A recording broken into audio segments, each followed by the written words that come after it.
እግዚአብሔር ኮኮ ብሎ እኮ ነው ያለ ችሎ ተሸክሞ። እዚያው ላይ ደግሞ እንዴት እንደምንቀብጽ አይታችሁታል። እንዴት መረንና አጥር እንደሌለን ማለት ነው። ጳጳስ ስለሆነ እግዚአብሔር የማይፈርድበት ጳጳስ የለም። ፓትርያርክ ስለሆነ እግዚአብሔር ላይፈርድበት አይችልም። እኔ አሁን እያስተማርኩ ነው። አባ ያስተምራል ብሎ አይተወኝም፣ ያሽቀነጥረኛል ማለት ነው። ካፈቀደ ምን አለበት እሱ፣ ፍርዱም እውነት ነው። እንደዚህ አሁን ኦርቶዶክስ ውስጥ እንደዚህ አይባልም የሚባል ነገር ይበዛል አይደል? እግዚአብሔር ትንንሽ ነገሮቻችን የሚወድልን ያህል ትንንሽ ነገሮች ሳይቀሩ ያስቆጡታል። ማለት ሕዋሳቴን ከዝሙት ከኃጢአት ከበደል ጠብቄ እግዚአብሔርን አመልካለሁ የሚል ሰው ውሸቱን ነው። አይሆንለትም፣ በከንቱ ነው የሚደክመው። ይሰግዳል፣ ከኃጢአት ርቃለሁ ብሎ ይቀጠቅጣል፣ በፍጹም አይወጣም፣ ከንቱ ይደክማሉ ጠባቂዎች። በተለይ ይሄ ነፍሰ ጡር ሴት ስትዋሽ አንቺ እንደ በእግዚአብሔር እጅ ተይዘሽ ተዋሻለሽ ይሏል። እግዚአብሔር እጅ ተይዘሽ እነሱ አልተያዙም ማለት ነው። በጣም ነው የሚገርመኝ እኮ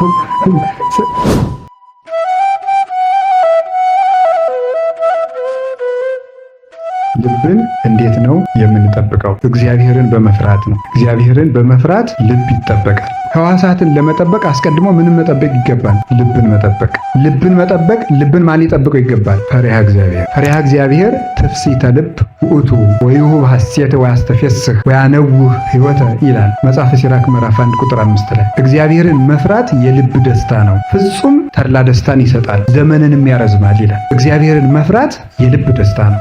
ልብን የሚጠብቀው እግዚአብሔርን መፍራት። እግዚአብሔርን መፍራት ለፈራሄ እግዚአብሔር ይሴኒ ዳህሪቱ። እግዚአብሔርን የሚፈራ ሰው መጨረሻው ያማረ ነው ይላል ሲራክ። እግዚአብሔርን የማይፈራ ሰው ግን ጀምሮ ነው የሚቀረው።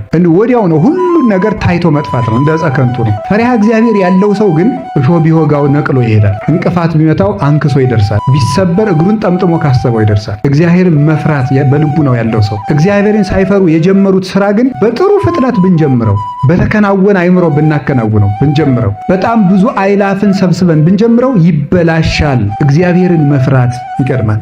እግዚአብሔርን መፍራት ማለት ምን ማለት ይመስላችኋል? እግዚአብሔርን ማክበር፣ ለእግዚአብሔር መጠንቀቅ ማለት ነው። እንደዚህ አሁን ኦርቶዶክስ ውስጥ እንደዚህ አይባልም የሚባል ነገር ይበዛል አይደል? ሌሎች ቦታ ስትሄዱ ደግሞ እንደዚህ ችግር የለም የሚል ይበዛል። እንደዚህ አይባልም የሚባለው ለምንድን ነው? ለእግዚአብሔር ምን ያህል እንደምንጠነቀቅ ለመግለጥ ነው። ቆይ አንድ ሐሳብ ልንገራችሁ። አሮንን እግዚአብሔር ለሙሴ ሲያዘው ምንድን ነው ያለው? እግዚአብሔር ለሙሴ ወንድምህ አሮን ወደ ቤተ መቅደስ ሲገባ ልብሱ እንዳይራቆት እስከ ተረከዙ የሚደርስ ቀሚስ ይልበስ፣ እኔ የሰውን እርቃን አይቼ አልታገስምና ይላል። አሁን የእግዚአብሔርን አይን ልብሱ ጋርዶ ያስቀረዋል እንዴ? አያስቀረው። ምንድን ነው የሚያስቀረው? ከልብሱ ውስጥ ያለውን ልብ እያየው አይደል? ምን ማለት ነው ታዲያ? እንደዚያ ለእግዚአብሔር በምን ያህል መጠን መጠንቀቅ እንደሚገባል ለማጠየቅ። እግዚአብሔር ትንንሽ ነገሮቻችን የሚወድልን ያህል ትንንሽ ነገሮች ሳይቀሩ ያስቆጡታል። ይሄን ማወቅ አለብን። እስመ ፍቅር ከመሞት ጽኔት፣ ፍቅር እንደ ሞት የጸናች ናት ያለ መኃልየ ዘሰሎሞን ላይ። ለዚህ ነው አጥብቆ የወደደ ሰው በትንሽ ነገርም አጥብቆ ሊጠላ ይችላል። መጠንቀቅ አለበት። ለፍቅሩ ዋጋ ካልተሰጠው፣ ፍቅር የሚከስረው መቼ ነው ከተባለ ለፍቅሩ ዋጋ ሳይሰጠው ሲቀር። ፍቅር ክብር ካልተሰጠው ይጠፋል። ፍቅር ክብርን መንካት የለበትም። ክብር ፍቅርን መንካት የለበትም። በመዋደድ ሰበብ የሚጠፋ ክብር መኖር የለበትም። ዕቆቅ ልጆች ሲጫወቱ ጥሬ ይለቅሙና ሲጠግቡ ደስታቸው የአባታቸውን አይን በማንቆር ነው የሚዝናኑት። በጣም እኮ ነው የሚገርም። የአባታቸውን አይን በማውጣት ይዝናናሉ።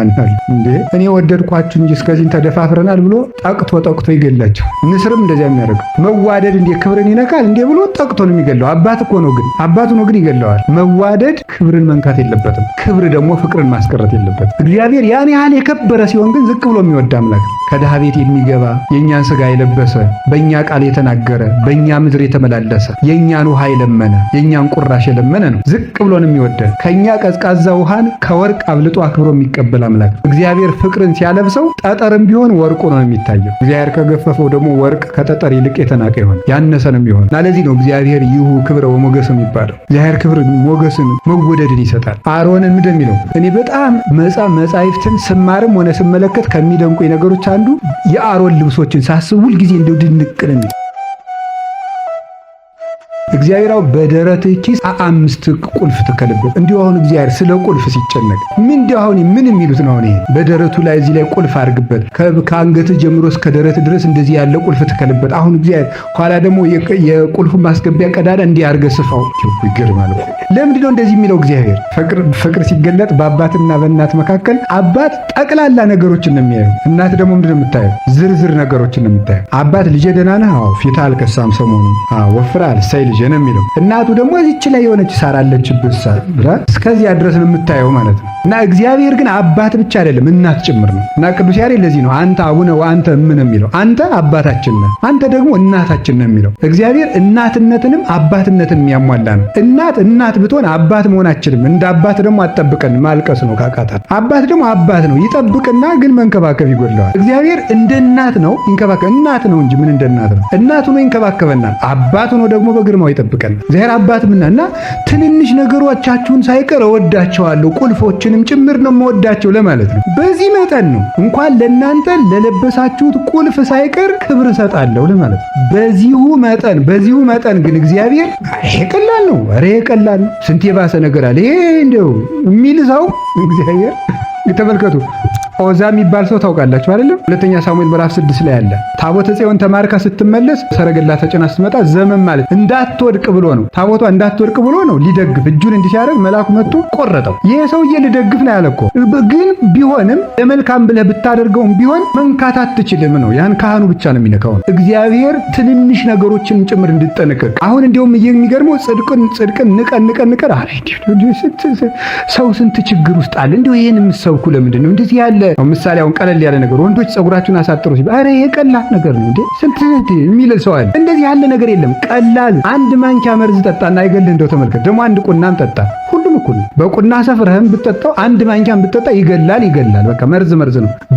እግዚአብሔርን እስካስቀየመ ድረስ ሁሉም ኃጢአት በደል ነው ይላል ቅዱስ ዮሐንስ አፈወርቅ። ከእግዚአብሔር ፈቃድ ተቃርኖ እስከቆመ ድረስ ምንም ኃጢአት በደል ነው እና እግዚአብሔርን በትንንሽ ነገሮች ሳይቀር ማክበር፣ በንግግሮቻችን በሁለንተናችን መጠንቀቅ ልቅም ያልን ሰው እንድንሆን ጥብቀህ ልብህን ጠብቅ። በእያንዳንዱ ነገር ምን ማለት ነው መሰላችሁ? በደንብ እያሰቡ መሄድ ነው። እግዚአብሔርን ማሰብ ኮንሺየስ መሆን ማለት ነው። በእያንዳንዱ ጥቃቅንና ዝርዝር ጉዳዮች ላይ እግዚአብሔርን ማሰብ መቻል፣ እሱ እግዚአብሔር መፍራት፣ ያ ነው እግዚአብሔርን የሚጠብቀን። እግዚአብሔር ያዕቀበ ሀገረ ያለው ይሄንን እግዚአብሔር ከተማን ካልጠበቀ ማለት ልብን ካልጠበቀው፣ ፈሪሃ እግዚአብሔር ልብን ካልጠበቀው ጠባቂ በከንቱ ነው የሚደክመው ማለት ሕዋሳቴን ከዝሙት ከኃጢአት ከበደል ጠብቄ እግዚአብሔርን አመልካለሁ የሚል ሰው ውሸቱን ነው።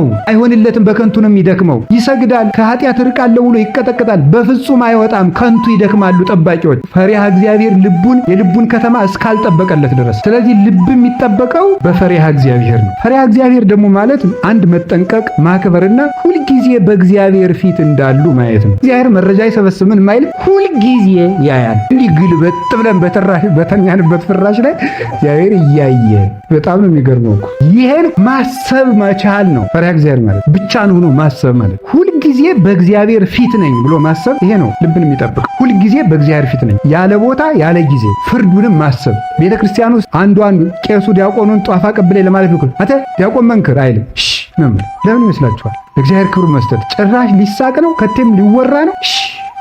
እግዚአብሔርን ብቻ የምንሰማበት ሰዓት ነው ማለት እኮ ነው። ይሄንን ለማጠየቅ ነውና እግዚአብሔር የትም ቦታ ያየኛል ብሎ ማሰብ፣ እግዚአብሔርን መፍራት እና እንደሚፈርድብን ጭምር ማሰብ ነው። ታውቃላችሁ ቅዱስ ጴጥሮስ እንዳለን ለመላእክት እንኳን አድራራላቸውም ነው የሚለው። ለመላእክትስ እንኳን እውነቴን ነው። ሳጥናኤልን እንኳን አራራለት። አንድ ሰው በትልቅነቱ እግዚአብሔር አይተወው። ጳጳስ ስለሆነ እግዚአብሔር የማይፈርድበት ጳጳስ የለም። ፓትርያርክ ስለሆነ እግዚአብሔር ላይፈርድበት አይችልም። እኔ አሁን እያስተማርኩ ነው። አባ ያስተምራል ብሎ አይተወኝም፣ ያሽቀነጥረኛል ማለት ነው። ካፈቀደ ምን አለበት? ፍርዱም እውነት ነው። ስለዚህ እየደነገጥክ ኑር። ለዚህ ነው መጽሐፈ ተግሣጽ ምዕራፍ 3 ቁጥር 1 ላይ ስለ ጽድቅ የሚደነግጥ ሰው እሱ ንዑድ ክቡር ነው። የሚደነግጥ የሚፈራ ማለት ነው። አንዳንድ ጊዜ ፈሪሃ እግዚአብሔር ሲለየን ቅዝቅዝ ያለ ሕሊና ለምንም ግድ የሌለን ወላዋይ ዝም ብለን በቃ መዋል ማደር ብቻ እግዚአብሔርን ምናልባት በትምህርትና በሕግ ካልሆነ በሐሳብ ግን አንድ ቀን እንኳን ትዝ እስከማይለን ድረስ እግዚአብሔር እስከ መረሳት ይደርሳል። ሰነፍ በልቡ ማን የለም ይላል። በልቡ እግዚአብሔር የለም ይላል ማለት እግዚአብሔር የለም ብሎ የካደ መናፍቅ አይደለም። እግዚአብሔር ፊት ለፊት የለም ብሎ የካደ ሰው ነው። እግዚአብሔርን ማመን ማለት እግዚአብሔርን ማየት ማለት ነው። እግዚአብሔርን መፍራት፣ ይፈርድብናል ብሎ መፍራት፣ ፊት ለፊት እንደሆኑ ማሰብ። ይሄን ያደረገ ሰው ፈሪሃ እግዚአብሔር ልቡን ይጠብቅለታል ማለት ነው። እና በሁሉ ነገር ፈሪሃ እግዚአብሔርን ሰው ነው ይውት። ዝም ብላችሁ ሲራመድ ራሱ እኮ ፈሪሃ እግዚአብሔር የለው ጨብ ነው የሚለው። መነኩሴ ካረገው በተለይ ይሳቄ ነው የሚለው። መነኩሴ እንደ ጎረምሳ ከይደቃስ ፈሪሃ እግዚአብሔር ዝግታ፣ እርጋታ፣ ስክነት። መነኮሳት አንድ ባህል አላቸው። ናቸው መቼስ ተመስገን። ምንድነው ቀስ ብለው ነው የሚያወሩ። በተለይ እነሙሃይ እንደዚያ ብለው ነው የሚያወሩ። መረጋጋት በእግዚአብሔር የመኖር ምልክት ነው። መፍራት ነው። ጮሆ መናገር ራሱ እግዚአብሔርን ያለ መፍራት ምልክት ነው። እናቶች እንዲህ ይላሉ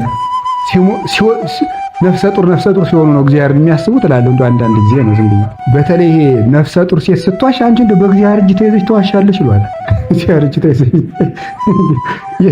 እነሱ አልተያዙም ማለት ነው። በጣም የሚገርመኝ እኮ ምክንያቱም አሁን የሚፈሩት እነሱ ሲወልዱ እንደሚሞቱ ብቻ ነው። ሲወልዱ እንደሚሞቱ ያስባሉ። እና የዚያን ጊዜ ነው በእግዚአብሔር እጅ። ስለዚህ ቢያንስ አሁን አትዋሽም፣ እግዚአብሔር እጅ ተይዘሽ ይላል። እና በእግዚአብሔር እጅ ተይዘን ነው የምንዋሽ። በእግዚአብሔር ሽኮኮ ብሎ እኮ ነው ያለ ችሎ ተሸክሞ። እዚያው ላይ ደግሞ እንዴት እንደምንቀብጣ አይታችሁታል። እንዴት መረንና አጥር እንደሌለን ማለት ነው። ፈሪሃ እግዚአብሔር ያለው ሰው እንኳን ትልቅ ሰው ሊናገር ትንሽ ሰው የመተቸት ድፍረት እንኳን የለው። እኛ ደፋሮች ነን። እኛ ያልወጋነው ሰው ይገኛል አይገኝም? በእውነቱ እኛ ያልሰበርነው ልብ የት ይገኛል? ፈሪሃ እግዚአብሔር እኮ ስለሌለ ነው ሰውን ሁሉ የሰውን ልብ የምናደማ። የምንናገራቸው ቃላት ከጦር ተስለው የሰውን ልብ ዘልቀው እንደሚሄዱ አታውቁም እንዴ?